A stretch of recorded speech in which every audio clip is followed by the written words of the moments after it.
तो क्या वैभव सूर्यवंशी के धमाके से इन 5 का करियर खत्म? लिस्ट में शामिल हैं ये चैंपियन प्लेयर्स।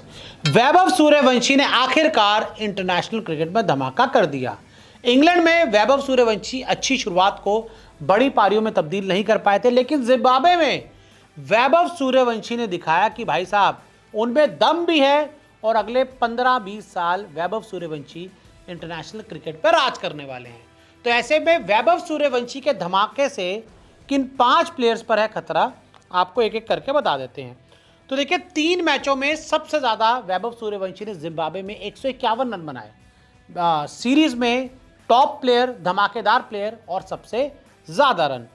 अब मुद्दा यह है कि T20 में एक ओपनर की विदाई तय हो गई है। वैभव सूर्यवंशी के जोरदार धमाके से एक बात तो कंफर्म है कि अब आपकी T20 क्रिकेट में अगले 15 साल तो कम से कम, चलो अभी तो 15 साल के, मैं 30 साल तक कह रहा हूँ कि अगले 15 साल T20 में एक जगह तो पूरी तरह से वैभव सूर्यवंशी के नाम हो चुकी है। सूर्यवंशी पक्के, संजू अभिषेक का अब क्या होगा? वैभव सूर्यवंशी तो पक्के हो गए, तो ऐसे में अभिषेक शर्मा और संजू सैमसन का अब क्या होगा? अभिषेक फ्लॉप हैं, संजू के भी रन नहीं। अगर सबसे पहले हम T20 फॉर्मेट की बात करें, वैभव सूर्यवंशी का बेस्ट फॉर्मेट है, अभी तक वही फॉर्मेट उन्होंने खेला है IPL में और इंटरनेशनल क्रिकेट में। वैसे तो वो श्रीलंका में जाके 50 ओवर के मैचेस भी वो खेल कर आए, लेकिन ज़्यादा T20 खेले हैं। तो T20 वो अगले 15 साल कम से कम खेलने वाले हैं। मैं 30 साल मान के चल रहा हूँ अभी तक, कम से कम।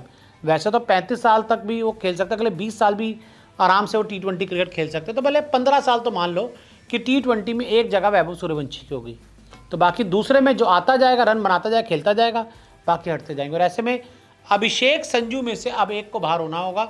हाल फिलहाल की परफॉर्मेंस को देखकर लग रहा है कि अभिषेक शर्मा पर गाज गिर सकती है।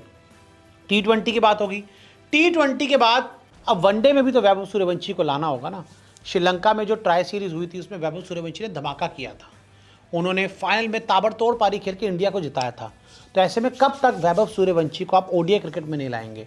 और ODI क्रिकेट में अगर वो आते हैं तो वही सवाल, शुभमन गिल कप्तान और वैभव सूर्यवंशी आपको क्या ओपनिंग करते हुए नजर आएंगे? जी हाँ, शुभमन गिल ODI में कप्तान है, लगातार उनके रन आ रहे हैं और वैभव सूर्यवंशी को भी आप चाहेंगे ODI क्रिकेट में लाना।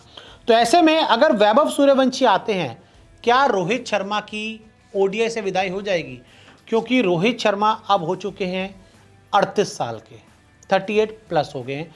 अगला 38 प्लस भी क्या, 39 के आसपास हो चुके हैं। अगला साल जब वर्ल्ड कप आएगा वो 40 के आसपास होंगे।